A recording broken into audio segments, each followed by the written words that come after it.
You think? Oh, ready? Yes, I'm ready.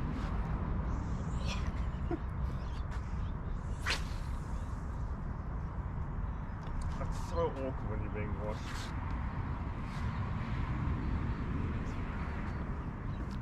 You want anything yet?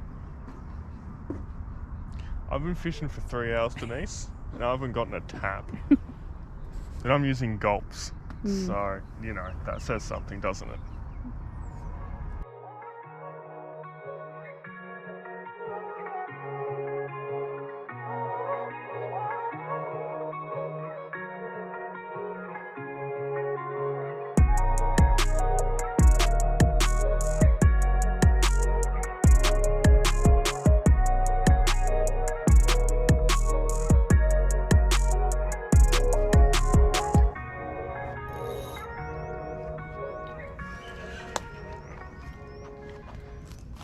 So a few of the lures we fish here, all your soft plastics will work, so all your floody stuff, your bait, your life bait, all that stuff will work awesomely.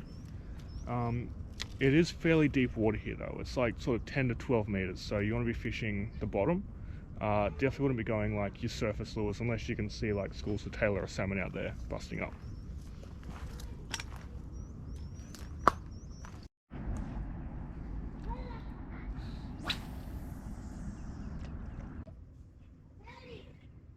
Come on. Oh, nice. Oh, you're out. Alright, well, we're onto a fish. Alright. Do you want to, yeah, just turn a light on so in case the GoPro can't see. I suspect it's a decent flatty. No, it's not ideal. I just felt like a bit of weight on the line. Oh, yep, there it is. Flatty. Those head shakes are super flatty. These are good size. Well done. Yeah, he's good size.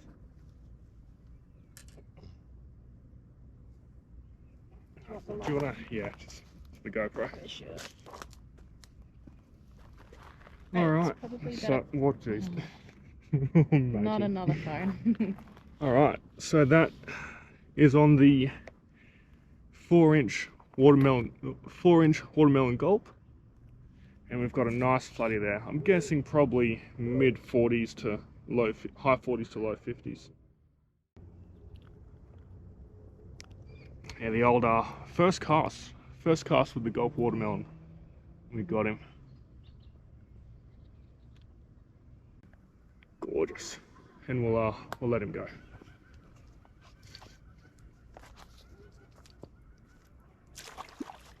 There you go.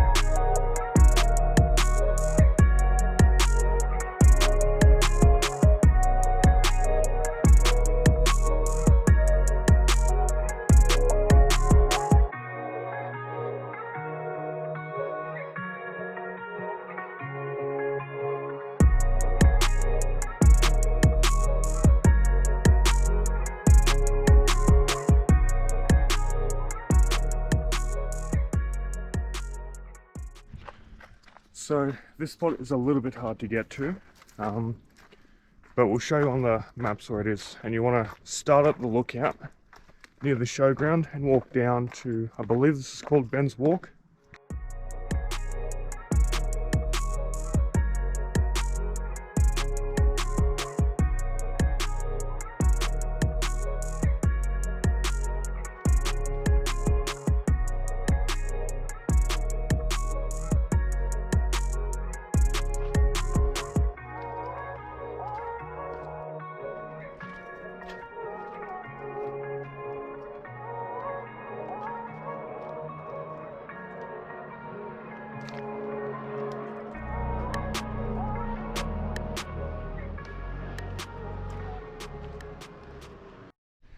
The only downside about this location is it's quite a walk to get to, but I think that's part of what makes it so good, is a lot of people aren't willing to put in the effort, and because of that, a lot of nice fish hold up in this spot, and it's a pretty scenic walk too.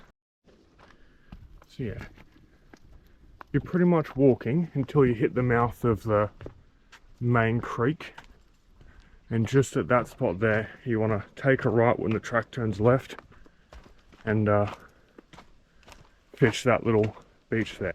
Alright, so this is the spot I was talking about. So you'll come up those 1 steps there, see a nice seat there, and you'll notice that the track at this seat here veers off to the left. At that point, you want to turn right. Oh, try not to trip on the roots like I did. Head down here. It's a good idea to do this at low tide as well. Because at high tide, all those mud flats there are underwater. And you really want to be able to, well, not fall.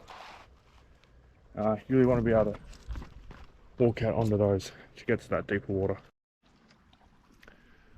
Alright, so what we're going to try first is just this little vibe here. We've smothered it in crab scent, and we're going to start off by fishing some of the deep water over this way. So in summer as well, these nice shallow muddy flats are a great spot to pick up a few crabs and a few potties and things to fish as live bait. So we hooked onto a fish, but unfortunately it snapped us off at the leader, and we don't have any braid with us. We've somehow managed to bring everything except the braid, so I don't think we'll be catching anything here, but I'll give you a brief look over the spot. To your left, you'll see that it's sort of fairly shallow and drops off. That's a lot of flatheads will sit in that spot there, and a few bream and tailor and things will too. But that's a great spot to pick up some of those species. As you move further out, your bream and flatty and things continue. But as you move over this way, where those rocks start, it's pretty much more or less where this sort of shallow water stops, and it's just all drop off there, and that drop off continues out to about there. Actually around this time of year, when you get your big female bull sharks coming up into the system and they spawn, then you get all their little pups coming through. So I'll find fairly often that, you know, when you're catching your mulloway and you've got your big schools of tailor, every now and again you'll hook onto a tailor and come back and there'll be not much of it left. Yeah, it's quite exciting, you know, when you pull up a 30 centimeter tailor and then, you know, nothing but the head of it's left. It's like, something pretty decent's just taken that, but yeah.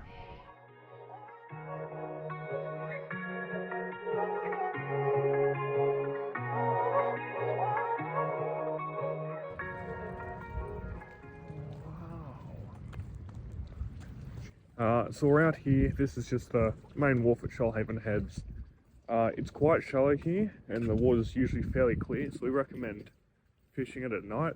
A high tide too is particularly good, but in terms of what you can catch here, silver trevally do sort of frequent the place. You get a lot of bream, a lot of flathead.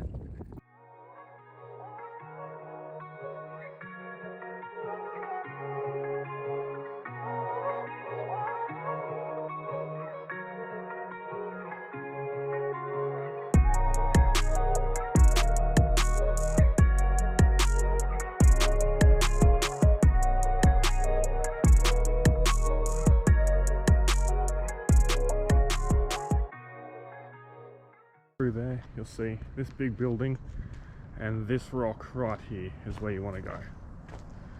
So you just want to come here, and you'll notice there's a few like spots where people have made some nice little rod holder spots, and this is pretty well it here.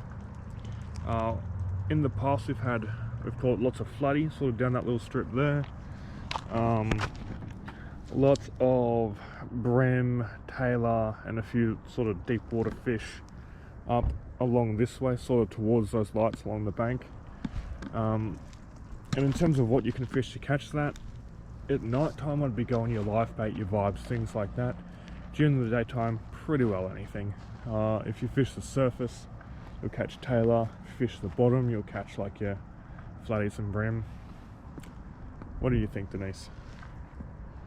Yes. There you go, folks. Heard it here first. Denise is onto something. I think.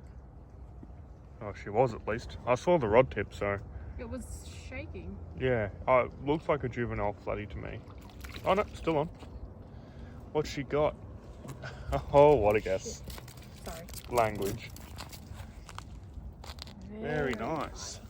So what was your strategy there, Denise? What did you do to catch this fish? I was winding in. Right. That's a slow roll, you'd say then, do you? No, just winding in. No, just no strategy, Yeah. just okay. No. Well, good for you.